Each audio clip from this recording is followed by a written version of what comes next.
Hello, ladies and gentlemen. Welcome back for another episode of the Anime Podcast Show. On the last episode, I've covered about the origins of anime, talking about from the 60s and the 70s. But for this episode and the next, because it's going to be a two-part episode, it's going to be all about the 80s and the 90s became popular in Japan, and also why these shows are cultural phenomenon, what we got for today. With classic TV series, classic movies, and those ones came out at that time in the 80s and the 90s.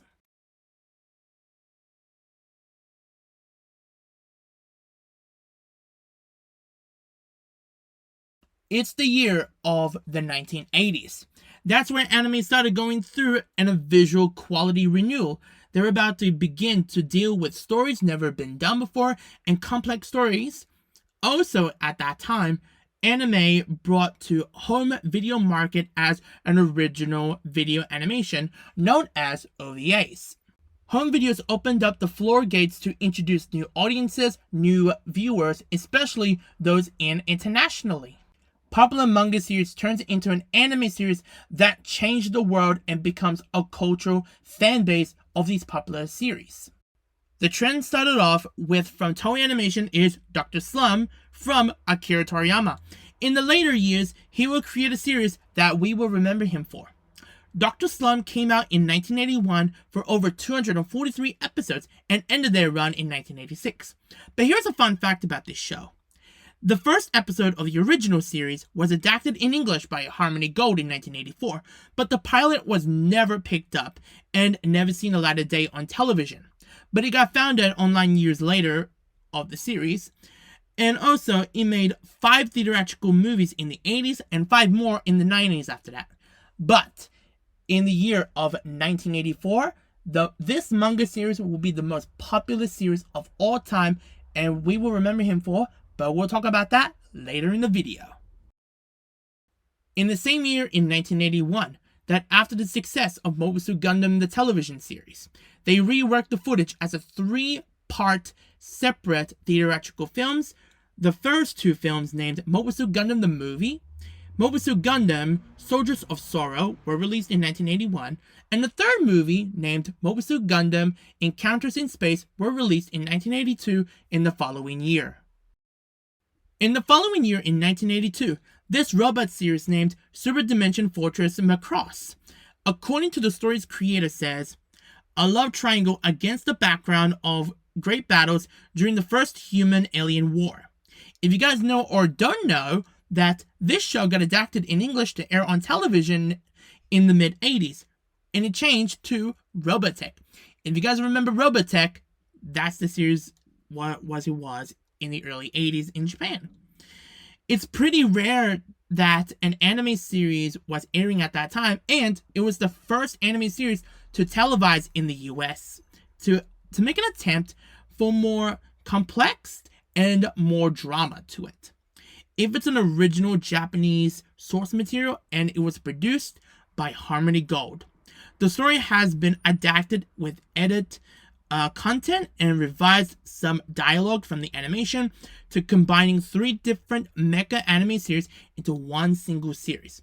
The reason for combining these shows because it was a decision for the market of Macross for the US weekly for a syndication on television for over. Their original plan was going to be 85 episodes as minimum, but that's how it was in the 80s and the early 90s. That's how television came to the US. In the year of 1984, after the success of Lupin III Part 2 and the Cagliostro movie, people were thinking where's Lupin? Where is he? Why he's not on television or movie screens yet? But don't worry, he came back for Part 3 on March 3rd, 1984, and ended their run on Christmas Day of 1985.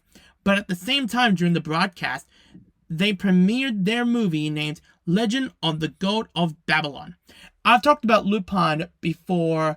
If you guys haven't seen my 50th anniversary video, just a little history of the series, I'll put down the link below if you haven't seen it. After Part 3, that will be the last television series that we will see Lupin until in early 2010s, he will make his return on television. but there's more information I'm going to share later in the video. In the same year, in 1984, a gritty series based on a manga from Weekly Shonen Jump named Fist of the North Star, and the series aired on television on October of 1984 to March 5th of 87. It was produced by Toei Animation, but a few days later, they aired Fist of the North Star 2. That was aired after the original run ended in the same month of 87 to February of 1988, lasting for 43 episodes. If you combine those episodes, it's over 152 episodes together. During the original run of Fist of the North Star, Toei Animation decided to make a theatrical movie to hit theaters, but the film is not directly adaptation of the manga. Instead, it's an alternative version. That means they will rearrange the characters and plot elements from the manga's first 72 chapters. However, the film retains more violent content of the manga, which the series didn't do because for the series when it was aired at the time originally, it toned down because the violence on television, so that's why they couldn't air that. By the way, to the year of 1985, we know about Space with Robots, but why not we try with Girls with Guns? The series is called Dirty Pair, and it was from light novels to mangas and into anime.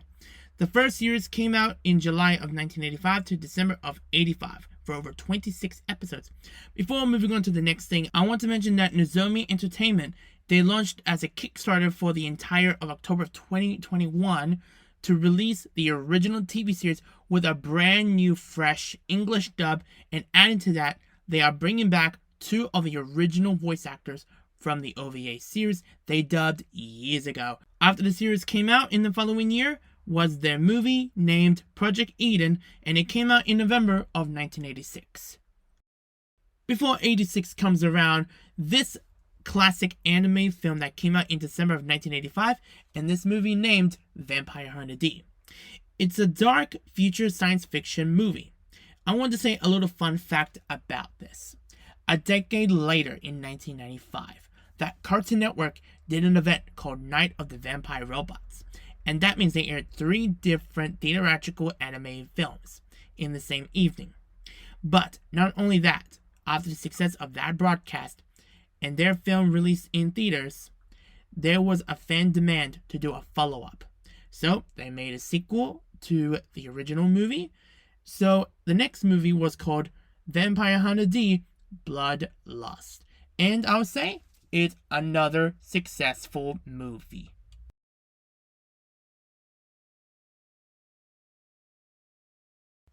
In the year of 1986, a series we'll know to this day, and worldwide audiences will know this character. And you guys know this line of this martial arts character, who says this line.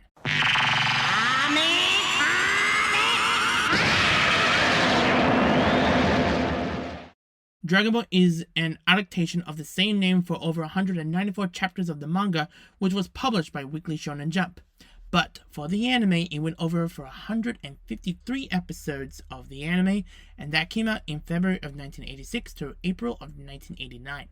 Before a week later is their predecessor, Dragon Ball Z. I'll talk about that later in the video. And Dragon Ball became a phenomenon success and broadcast the series for over 81 countries worldwide.